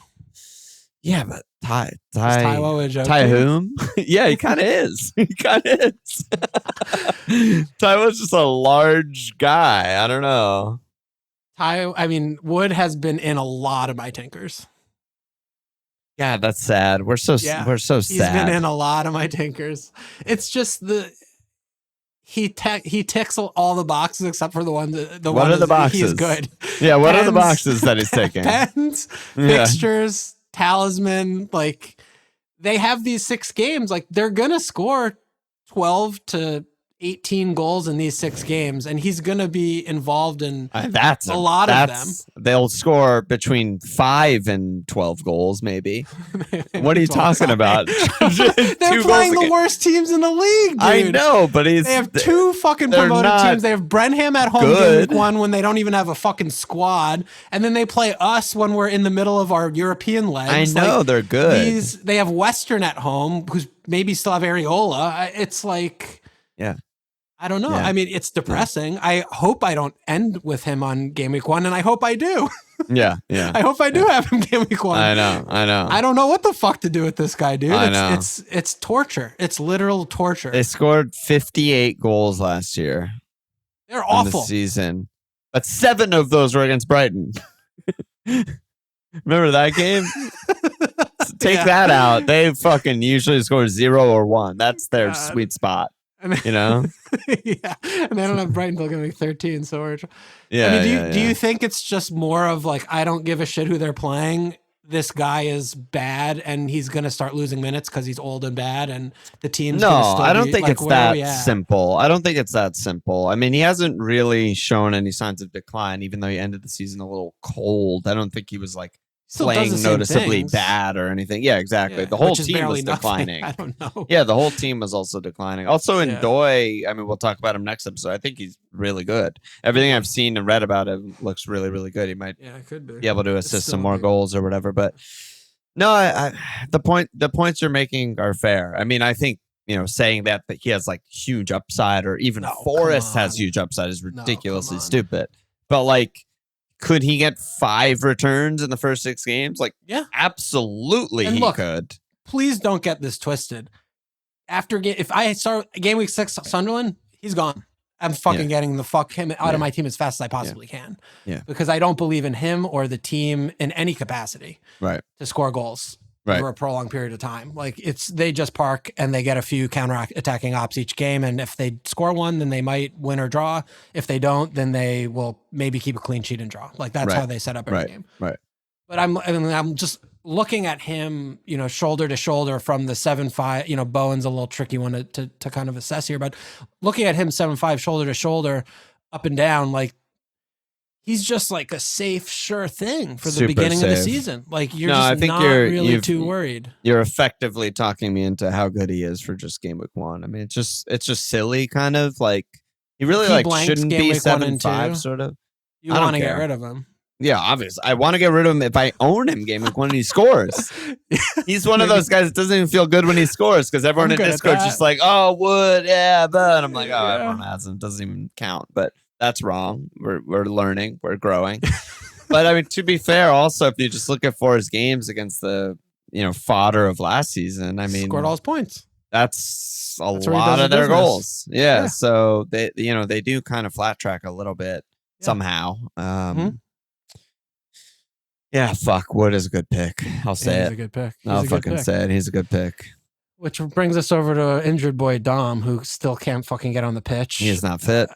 Not fit. I mean, they have Paris and Bayern coming up. They have some make believe game against. Did you know about this one? No. They play Paris and some type of like Spurs won some bad thing, and Europa versus Champions League winner match. I forgot that they won Europa. That's so awesome. Yeah, they play on Wednesday. Super Cup on Wednesday or Thursday, like right before. That's great. I can't wait. Well, fine. You get to watch it if you're interested. I get to watch a real game. Same with our fucking game, Charity Shield, Community Shield. I don't know what it's whatever called. It is. But they have that like a couple days before Burnley, so they're going to be leggy and probably a little bit sleepy going against Burnley after they just had the Super Cuppa. Yeah, but at least we'll know the fix. We'll know the first 11 roughly. See, my thing with Dom was very much in the same of like as Wood, but I actually think the player's good in that like Frank makes every striker just good, and he's gonna have pens. With Son gone, he's gonna be on pens. And Matto gone as well, but I don't think it would have been Matto also anyway. Good fixtures. Good, well, except for game week 2 at City, not good. But other than that, it's last year it was good. This year probably not good. I'm gonna go back to that being a bad fixture, unless proven Me otherwise. Too. But also, who's happier than City fans about Son leaving? Holy shit, they're actually allowed to beat Spurs for the first time in their lives. Yeah, we'll see. But good fixtures after. I mean, it's Burnley, City, Bournemouth, Western, Brighton, Wolves, Leeds, Villa, Everton. Yeah, so it's pretty good for a while. Pretty good for 7. Yeah, but I'm just really worried about the fitness. Like he's gonna want to play him in the Super Cup. Like he's gonna maybe take it easy against Burnley. Like I just don't have the players. He hasn't played. He hasn't played 1 minute. He hasn't played 1 minute yet. So he was the kind of player who was pretty steady in my tinkers for a while. Yeah. Until the last week or two, and this like really got more worrisome about his fitness. Where I'm like, I imagine there are going to be large swaths of the season where we all own Solanke because he should be a good pick. And it's a fair price. Yeah. It's a fair price. Yeah. And he ticks all the boxes pretty much. Yeah. Other than they're going to be playing on Thursday, which we'll have to see how they handle that, which could be problematic, but they do actually have a big squad. We'll have to see on that. But yeah, where are you at on Solanke? I think all those points are very valid. We just have to see. I mean, he's always thinking within forward. He's always been. I've actually flirted with Evan Nielsen a lot, who will be the next guy we've talked about. I've had Holland in every one. I've been fucking around with 3-5-2s because I'm not that happy with anything south of like the 7 range. But we'll get there. But what I was gonna say about Dom is like the other thing with Dom is like traditionally he's been such a fit boy, so if he's fit enough to like start and play 90 against Paris, which means basically the medical staff said he's 100%, you can play him, no worries at all. I don't think that should be a reason to not have him. I actually think the opposite. I think like if he's 100% fit, fair. he's traditionally going to play 38 games and just be a fitness monster. So, yeah, we'll see. We'll see about their two friendlies if he can come back. If not, I mean, it's going to be like Rich or Tell or something bad, something stinky. So we don't want to go there. Solanke is very high on the forward list. Yeah, we need a little more clarity on the fitness. But yeah, I think like him versus Wood or both, I mean, that is a tight battle to me. To me, like, even if Dom's fit, I think that's like hallucinating to say that's a tight battle. And part of it is because we like Dom so much more, and traditionally Spurs are so much better than a team like Forest. And it's like, oh my God. But like, there's literally nothing that Dom has over Wood. Literally nothing. What? Right? I mean, it's true. He's better. He's a better player. Sure. The team isn't. Wood? You're on Wood. You're back. I'm just saying between the two. Okay. Oh my goodness. You know what I mean? Like, Wood scored 20 goals last year. Dom's never done that. I don't know. He scored 19, but we're getting a little bit nitpicky here, but okay. You know what I'm saying, though? It's like the only reason we would go Dom over Wood is just because we like Dom traditionally. But like Wood has the fixtures, blah, blah, blah. He doesn't have a super cup. Okay. He's just... This is what I will say. I will be very surprised if Wood has more points than Dom at the end of the season. I agree. I will be happy to start with Wood over Dom if that's a question I have to ask myself if I don't go with both, for example, which is a certain possibility. I've played with that. I will be looking to make that switch at my earliest convenience. Yeah. No, I kind of agree with all of that, but like right now, fitness is level. Let's just say fitness is level. And Dom historically, one of the worst finishers in England, and Wood just finishes every touch.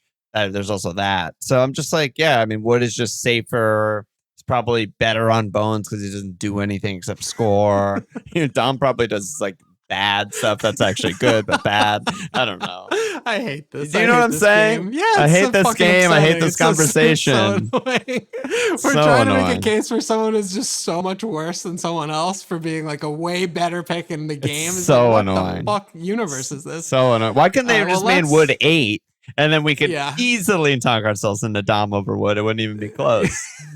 Or just make him 7-6. Yeah, 7-6. It's the same as 8. Fucking hell. Well, let's come on to something I think we are. Evan Nielsen is my earliest front runner for BPITG status. Wow. Okay, tell me more about him because he won 5 pens last year. He was kind of a weird freak.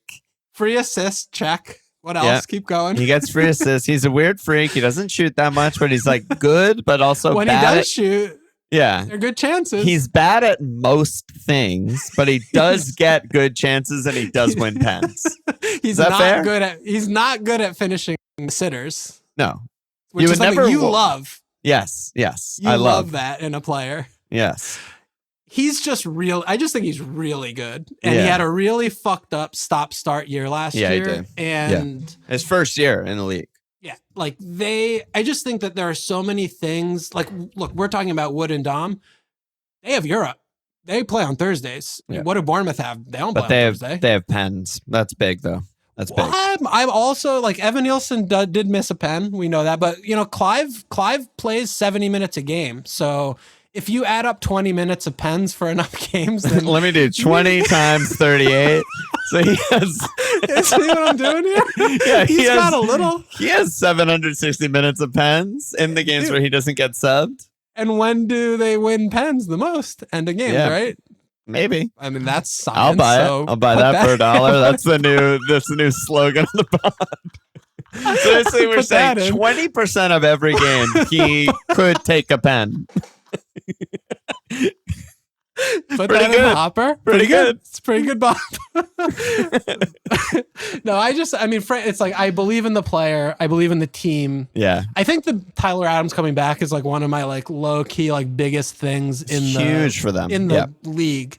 Yeah. Is them getting him back and the amount that he is a Rodri type that basically is like two guys in one. And he's going to let him play in a different way and different styles, I think, than maybe he has, where they might be free to send another guy forward to attack. And look, I feel like with Semenyo and Clive, like the space, the countering, they have guys that can pass with Christie and like I like the midfield a lot. So yeah, he has no competition. Like the box, he doesn't check his pens, which is infuriating because you love to have the pens from the striker. Really, really annoying. It's box. really, because look, they have you throw 6 pens his way, you're he's just baby automatic in the team. Yeah. No, yeah. Like it wouldn't be right. Yeah.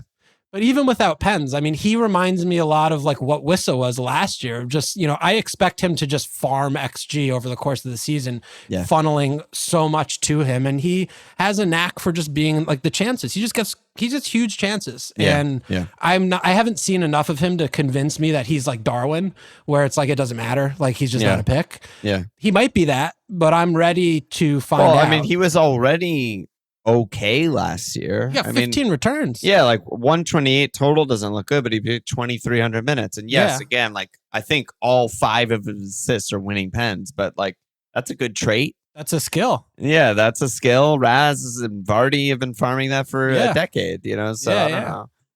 I love Evan Nelson this year. Yeah, I love him. Yeah, he's love good. him. He's good. The one thing that's also infuriating is just the Gameweek 1 fixture. It's so tough to try and unfuck your bias and, stump in a 7 million and just throw him in where, you anticipate him getting 2 points. Like you're just throwing a blank in there for Gameweek 1 and that sucks. It might not also, be the I case, just want to say on the no competition point, I don't know. Bournemouth fans could be talking Krupi under Jr.? their ass, but apparently Krupi is just like Krupi Jr.? God. Yeah. Apparently he's just like one of the most sought after young talents in all of Europe. Yeah.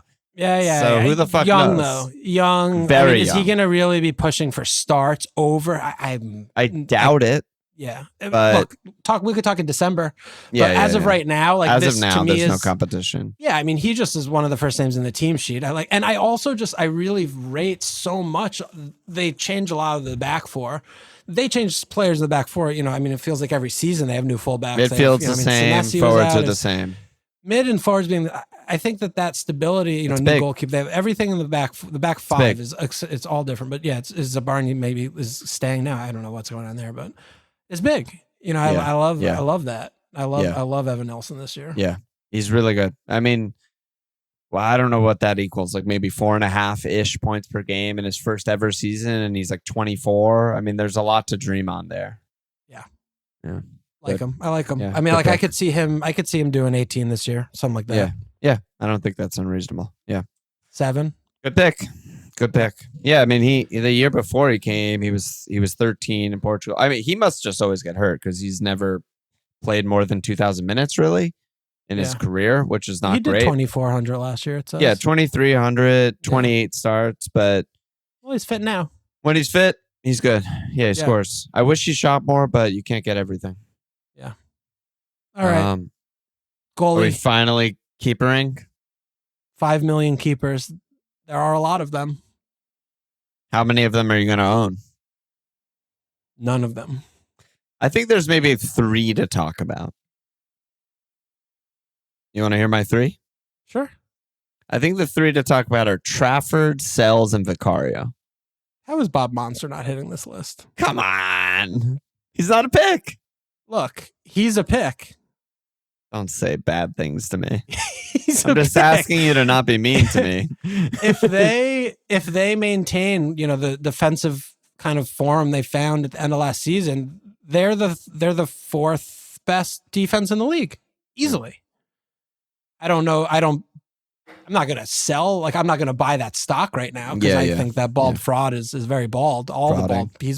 Bob's bald, manager's bald. There's a lot of baldness going on at Chelsea. Yep. But at 5 million, you're stacking him up against, the rest of the defenses, the non-top 3 defenses. I think that he's his name's in the hat in the ring. Fine. I just hate him, and I hate him kind of hate Chelsea. Shit. They make themselves so hateable. But yeah, they ended on 1 million cleans. They have no competition. They're just happy with him. They'll buy infinite wingers. But if a keeper is ever more expensive than like 10 million, they won't buy him. not a pick. Well, they spent like 30 on Jorgensen. They might have well lit that fucking shit on fire. He must suck ass. They spent 130 on Kepa. No problem. It's that is a separate conversation. Like how he's their starter. That I don't want to endeavor upon. But okay, so let's hear your three. So Trafford, obvious reasons. I don't know anything, and we probably won't know anything because aforementioned they have no preseason games, right? But Ederson's been on the decline. He also just doesn't seem like he gives a fuck about being there anymore. Ortega's not that good. Forget Ortega's not and Trafford actually could be very good. We don't know that much about him. He had an insane year last year, basically carried the team to, win the fucking flamp or finish second, whatever, automatic promotion, insane shot stopping year, young, good, has it all. He could emerge as City's starter, and then he's an insane pick. They're just probably trying to sell Ederson to like Saudi or something, if I had to guess. But, of course, until we know, he's nothing, but he could be the keeper that everyone ends on at some point. Yeah, I mean, my reading of the situation is that Pep's going to want to have Trafford take over the number one job as soon as he believes he's good enough to do so, and then he'll just bomb Ederson. Because he's been... He doesn't like Ederson anyway. He's been dropping and putting Ederson in and out of the team for a year and a half now. Every year. So I think though, from the locker room standpoint, they're not going to just put him in game week 1, Trafford, and be like, it's your team now. I would be surprised at that. I would be surprised, he might but just I crater. don't think it's a 0%er. I don't because think of how he's low. treated Ederson in the past, where he's he could just ruthlessly be like, it's your team now, go ahead. Yeah. He's still really young. The last time Traff, the lad, played in the Premier League, if everyone's memories are short, he was fucking horrible. He was one of the worst players in the division. He got dropped from Burnley, and then they got better. So that's what happened. Yeah. Maybe his mental needs a little bit of improvement, and maybe it has over the last couple of years. And winning in the flamp has just done all the wonders. I have no idea. I never met this character, but there's too much risk to go there. Game week 1 is where for sure. But we don't have any information. We have no hard facts. Yeah, if there's something for us to not go 4 or 5 keeper at any point this year, it would be Trafford being nailed because he's exactly. That's 0.5 worth spending. Exactly that. Yeah. The next that I was saying is worth talking about is Sells, who aforementioned everything we've said about NFO this entire fucking episode and apply it to him. You traditionally don't want to spend more than 4 or 5 on a keeper, but with their run, probably wild card when their run is over-ish. Everyone usually wild cards between 4 and 8 or something like that. And maybe you'll drop down to the best 4 or 5 at that point when it's more of a known quantity. But just for the early run, he gets the saves, he gets the bones, he gets the cleans. So what more can you ask? Yeah, I mean, it feels irresponsible that they put Pickford at 5.5 and they left Sells at 5. They're just the same player. That's just an English bias or something. Yeah, it makes doesn't no make any sense at all. Yeah, I mean, to me, Sells is head and shoulders the best 5 million keeper. Yeah. For game week 1 in the game, for all the reasons that you're talking about. We just know how they're going to play. They're going to keep some cleans early doors, and like you said, you wild card out, or you don't. I'm sure you could keep them all year. You'd be fine. Yeah. You'd be fine. I also do think Leno is a little bit interesting. He was really bad last year, and they only kept 5 cleans. But we know he's been great in FPL before. Yeah, I just feel like that. Under the hood. Defensive numbers wise, they were not 5 cleans worthy. Oh no, they were top 5 or something insane. Yeah. And, look, that's what happens when, Leno sometimes throws one in a game. He's good at that.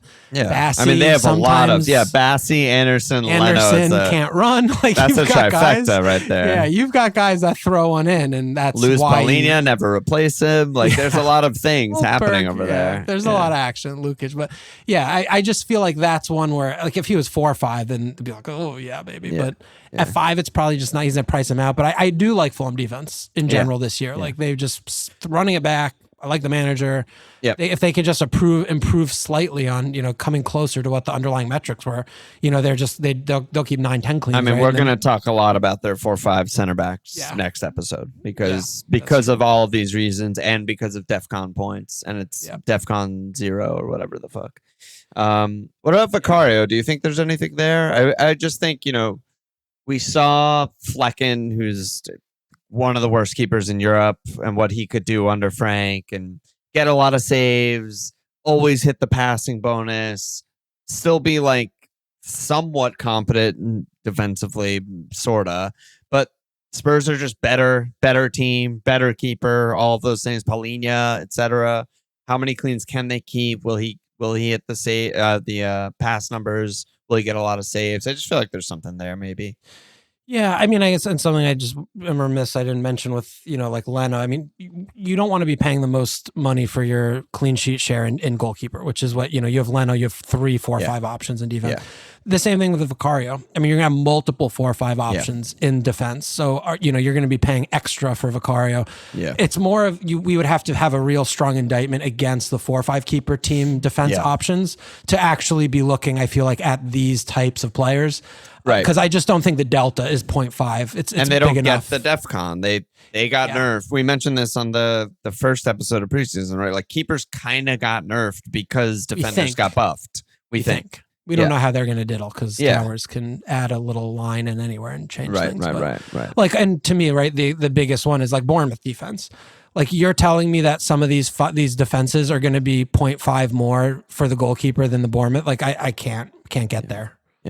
Can't get there really, but totally it's something. But no, I'm like if Vicario was 4 or 5, I'd be like, he's in around the top already. Of the heat. Yeah, he would be in and around. I mean, there's also word out that like he might not Kinski. Like I don't know. I don't know what's going on there. Yeah.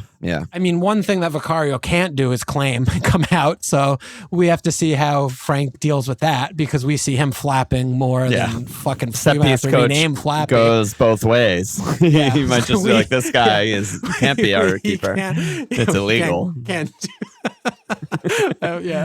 but no, I agree though that the Spurs, I mean, like Van de Ven is so fucking locked in my team. Like there's no more lock. And let's be honest, we're all going to be on Mamardashvili game week 1. And Allison's already hurt.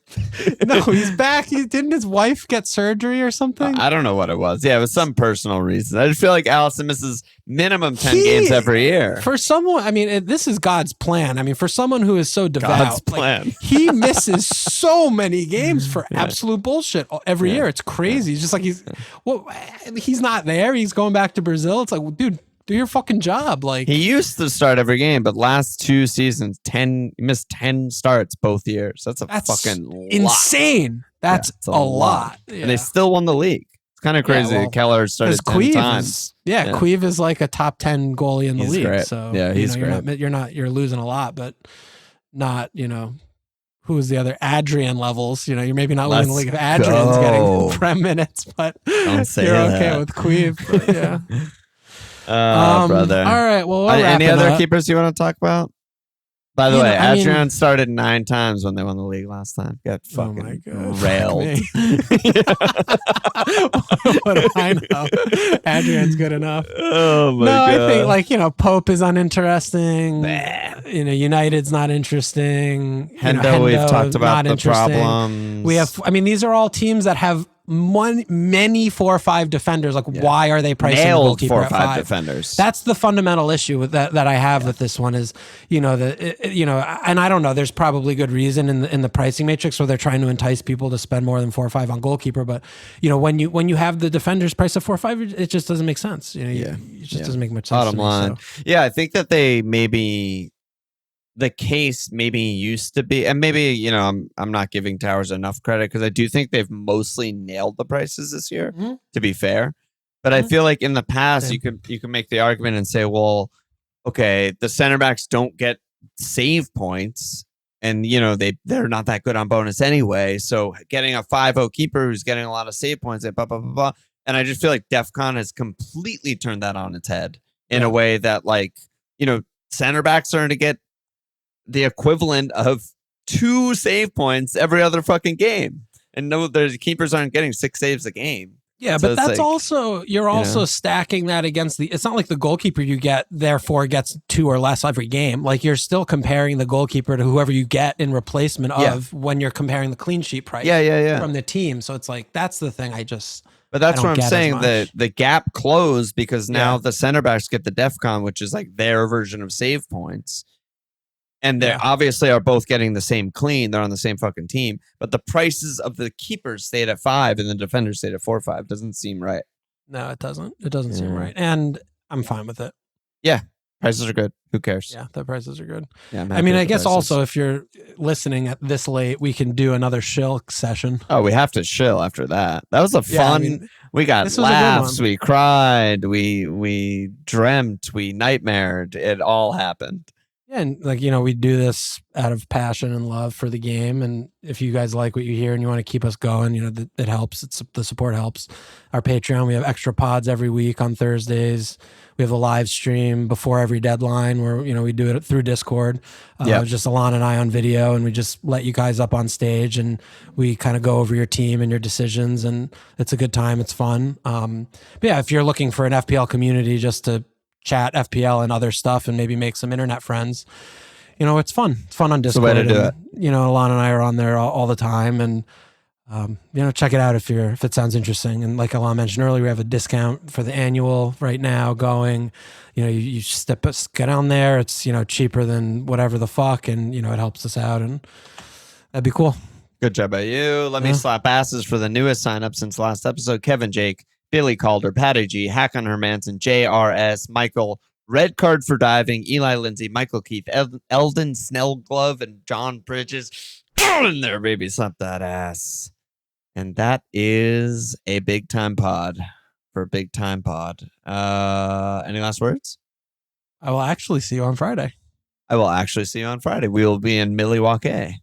If any listeners are Milwaukee local, we will be in Milwaukee next weekend going to all the Mets Brewers games. Yeah, literally every single one. Dox us. Yeah, come if you find see us.